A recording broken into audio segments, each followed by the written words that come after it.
guys, welcome back to my channel. So let's talk about one of my favorite topics of makeup ever, and that is makeup brushes. So this is going to be like a little bit of a story time situation because I wanted to tell you before I go into the brushes themselves how I came across them to begin with, which is a really funny story. So I like trying new brushes and I like trying new brush companies, and I don't mind paying a little bit more for a good brush.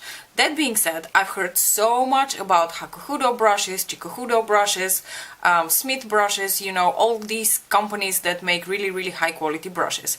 However, in Europe it's practically impossible, to my knowledge, to get the Hakuhodo and Chikuhodo brushes. In case you didn't know that, those are Japanese brushes. They're handmade, they're super high quality, very luxurious. I think Van Gogh's brushes are also in that same, you know, price range and quality range. They are much more on the expensive side, but supposedly you're paying for the quality that you're getting. A couple of weeks ago I was, you know, watching YouTube, I heard about these brushes again, and I was like, okay, you know what, I'm just going to Google Hakuhodo brushes in Europe. And I didn't find a source of Hakuhodo brushes in Europe. I didn't find a retailer that sells them. However, I did come across a Reddit post that I am going to link in the description box below. And somebody mentioned that if you want to get Hakuhodo brushes in Europe, you might be interested in a brand called M-Brush by Maxineczka. And that immediately rang a bell in my head.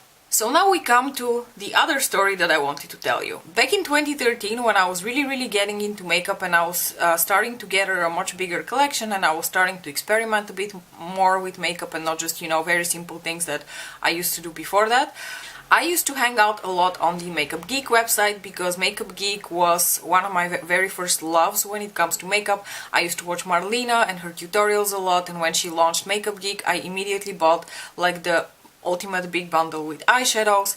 And one of my favorite things to do back then was to stalk the I don't know how it was called.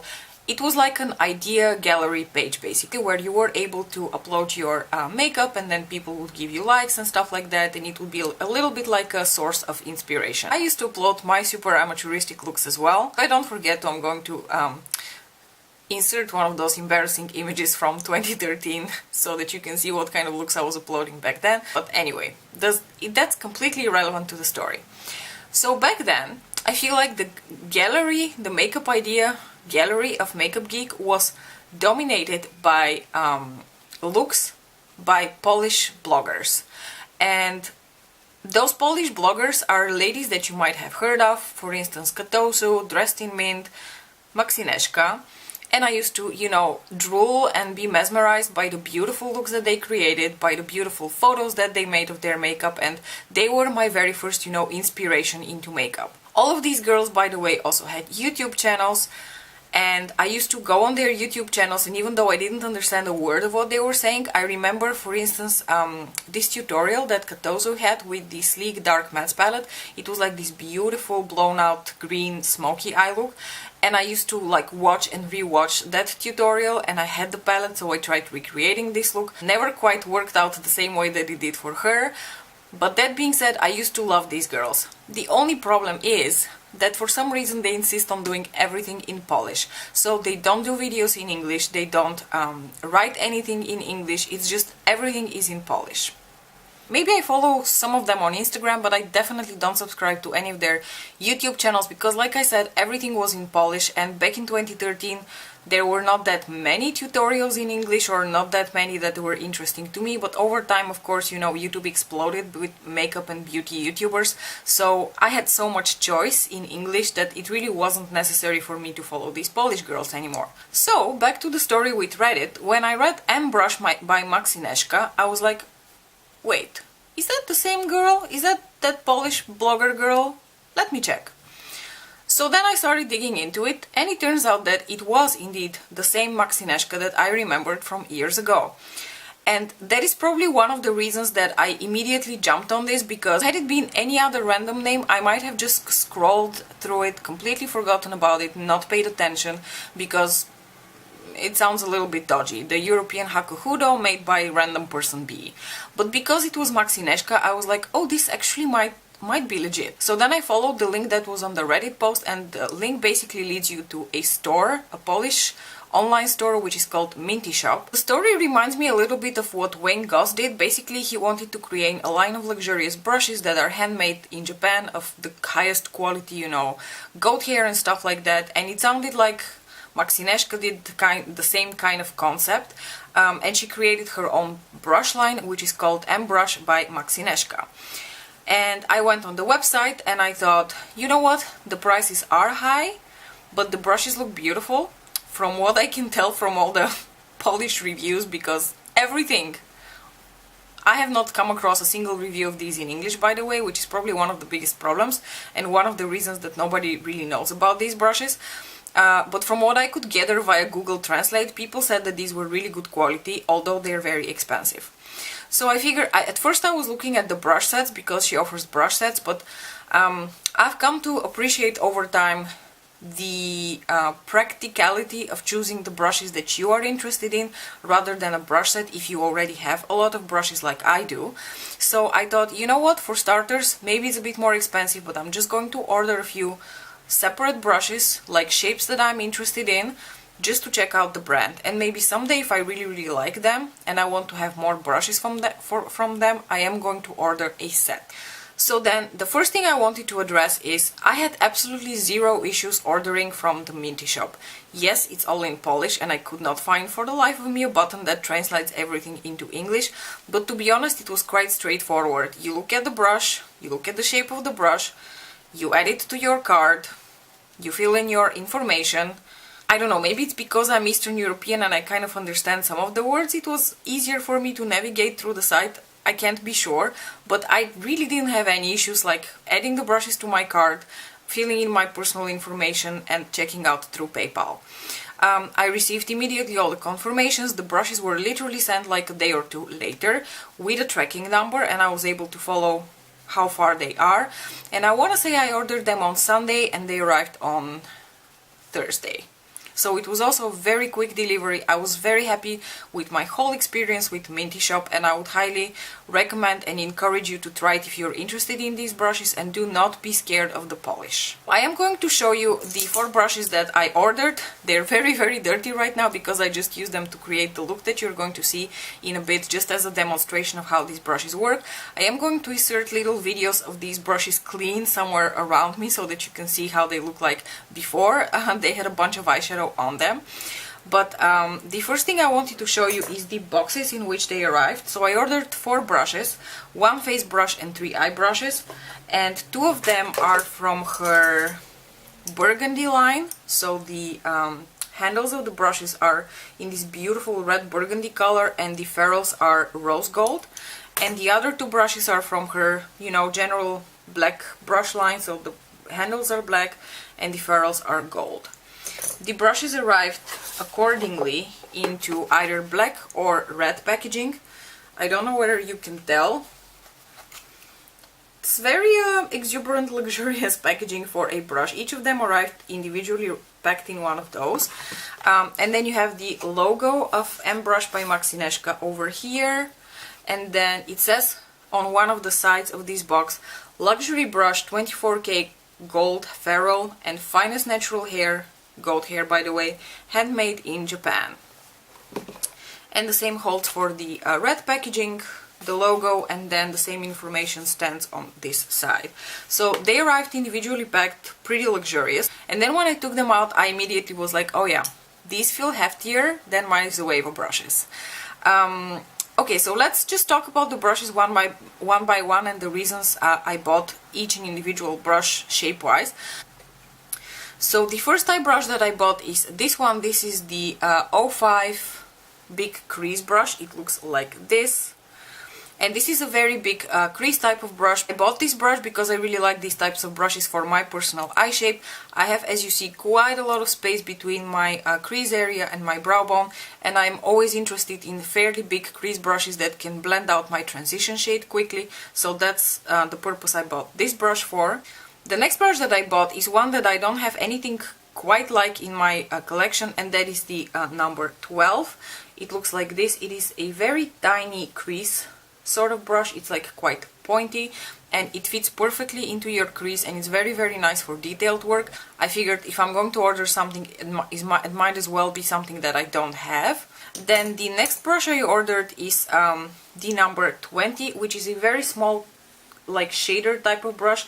I do really like using these types of brushes for a variety of things. I do really enjoy using brushes with this size, and I don't have that many in my collection, which is one of the reasons I decided to pick this brush up. I bought this brush with the idea that I'm going to use it for multiple things, such as packing color on my lower lash line, packing color in my inner corners, maybe for precise crease work, brow bone highlight, that kind of thing. This is a very versatile brush. I forgot to say, by the way, that this smaller crease brush also is perfect for blending out color on your lower lash line without blowing out the color too much, because it's just so, like, thin and much more precise.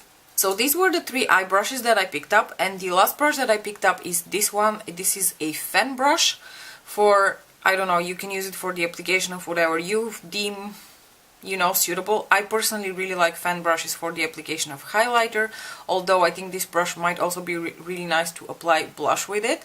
What I can tell you right off the bat is that compared to my other fan brushes, this one has a much smaller size to it.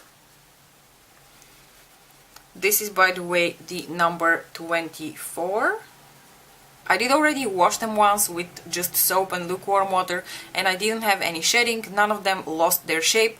I'm going to be brutal to them, and I'm going to probably wash them on quite a regular basis. I've heard that you're not supposed to wash these brushes very often, but I am not a fan of spot cleaning with anything that contains alcohol, because I feel like it dries out the colors, it dries out the bristles of my brushes, and I really don't like the feel of that. So I am going to be brutal to these brushes, and probably especially the eye brushes are going to be washed after every use. So I will update you in my actual review of how that goes. Alright, I feel like this video is going to be a really long one, so now I'm going to leave you with the demo of how I did this look, or at least parts of this look, where I used these brushes and what I used them for and whether they work out. So guys, I'm super pumped to try out these brushes because I have such high hopes for them, and I have an idea what kind of look I want to do with them. The thing is, because I have 2 of these super detailed types of brushes, I think I have to go for something with a little bit more of like a detailed crease work, which is not my strong suit, so let's see how this goes. But for starters, I'm going to dip into my Subculture palette right here, because I haven't dipped into her in quite a while. And the first brush I'm going to use is this one. This is the 05 brush, and just for comparison purposes, by the way, those are normally the types of big blending brushes that I work with. Those are from Zoeva. This is the 228 from Zoeva. You can see this is considerably bigger. I don't mind, because I have quite a lot of space between my crease here and my brow bone, so I think for me a brush like this might actually make things a little bit easier when I apply my transition shades. But if you're someone who doesn't have a lot of real estate here, I would not choose for this brush. I would choose for something smaller, and I think she has a medium-sized brush of this shape. Okay, that was quite a lot of rambling for where we're going. Okay, so the first thing I'm going to do is I'm going to dip into Edge here, which is one of my favorite shades in this palette. I think I even named this my favorite shade in this palette. I think so. Anyway, so I'm going to take this and apply it right here in my crease and start bringing it up. The brush feels very nice and very soft, and it's blending out the eyeshadow like a freaking dream.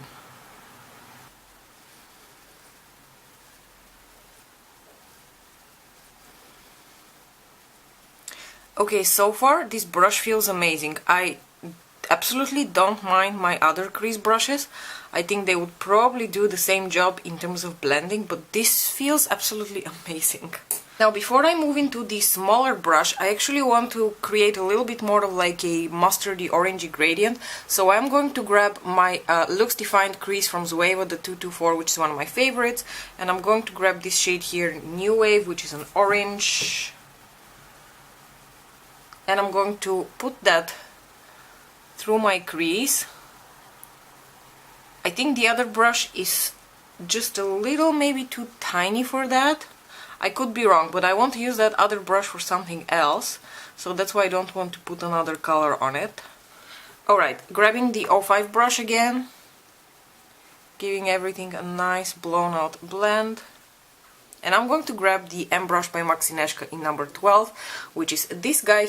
This brush is very unique to my collection. I have nothing quite like it, because it's like a very tiny pointy crease brush. I don't know if I've seen a lot of brands that offer this kind of brush. I think I've seen Samantha Ravndal use a brush from Cosette, which looks very similar, and I've always wanted to have a brush like this. So that's why I went for this shape, because this shape is very unique to my collection. And now I'm going to dip into this shade over here, which is called Destiny. And it's like a sort of military green shade. And I will try to concentrate this right here into my crease.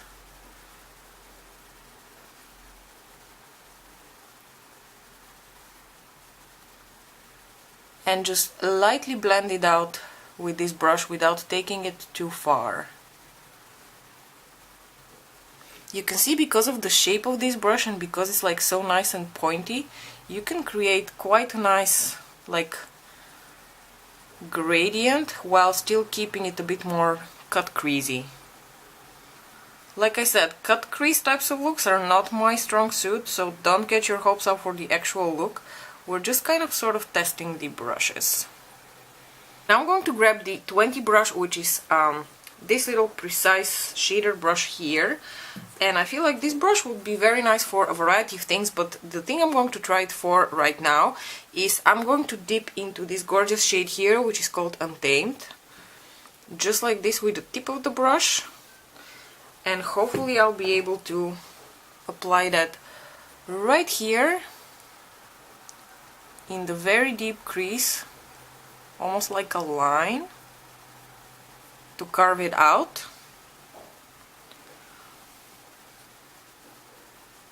Before I go back with the other brush and start blending again. Now I'm grabbing the number 12, the tiny guy that we had before for the crease, and I'm just going to blend Destiny and Untamed together, like so.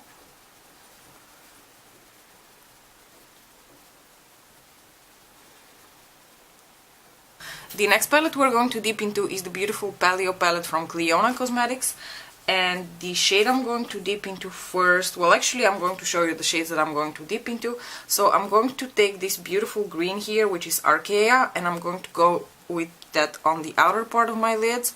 I'm going to dip this beautiful shade here, which is called Molten, towards the inner part of my lid.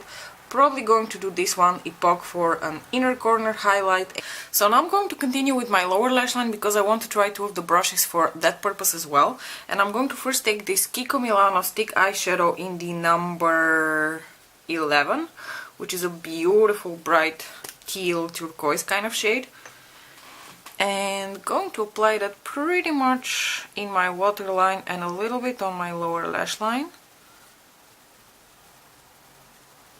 I'm going to grab this little guy again. I tried to clean off as much of the eyeshadow as possible on my little tissue here, and I'm going to start blending the Kiko eyeshadow with that little guy, because I think he's perfect for that as well. Now that I have a little bit of a base for the next shade from the Paleo palette, I'm going to go into that shade, and that is the shade Arctic Waters, which is this gorgeous teal blue, which goes perfectly over that Kiko eyeshadow stick. And I'm going to apply that shade using that same small brush, just packing it on. This brush is perfect for that purpose as well. Now that I've laid down the blue color with the precise shader brush, I'm going to take again this smaller crease type of brush, and I'm going to, once again, I cleaned it off my tissue here so that I can reuse it, and I'm going to use it for blending out that blue, because I feel like this brush would be perfect for blending out your lower lash line, which it really is. So I applied the rest of my makeup on camera. The only thing that's missing is my highlighter, and I want to use this beautiful fan brush together with you. That is the last brush I have from the M brush by Maxineczka at this point, and that is the number 24. It is a fan brush. Now I am going to test this brush with the ultimate highlighters for me personally, and those are the highlighters by Anastasia Beverly Hills. The only reason I want to test this with this formula is because that is a trickier formula to have a good brush for. Not for any other reason, but because I feel like this formula works better with slightly stiffer brushes, and this is very, very soft. So I'm very curious whether this brush is going to be able to handle the Anastasia highlighter formula. So for today's look, I am basically going to dip into my favorite highlighter, which is this one over here, which is called Lyra, and then probably I'm going to dip a little bit into Eclipse as well. And let's just see how that goes. So I'm just dipping with the tip of the brush, like this, and you see how the product is picked up on the brush, and I'm going to just gently swirl that on my cheekbones. Now I'm going to flip the brush and I'm going to go into Eclipse. And I'm going to apply that over top of Lyra. Okay, I have to say this is not bad. I didn't expect this brush to be able to handle the Anastasia formula, but it is. So I think this did a pretty good job with the highlighter as well, because I'm not seeing only like glitter chunks, which is what normally happens if I use a very, very soft brush. So somehow, maybe because of how tapered this brush is, I'm not really sure, because it has little like tapers to it, it was able to pick up the product and blend it into the skin very well. Okay guys, so time for final thoughts and like first impressions. So let me start off by pointing out two very important things. This is not a full review of the brushes. I will need at least another half a year or so before I can come and tell you what my final like review thoughts are about these brushes. Not for any other reason, but because I haven't washed them enough to know whether they stain, whether they shed, whether they preserve their shape, whether the ferrules and the brush handles remain of the same quality, and that's something that you can only find through use.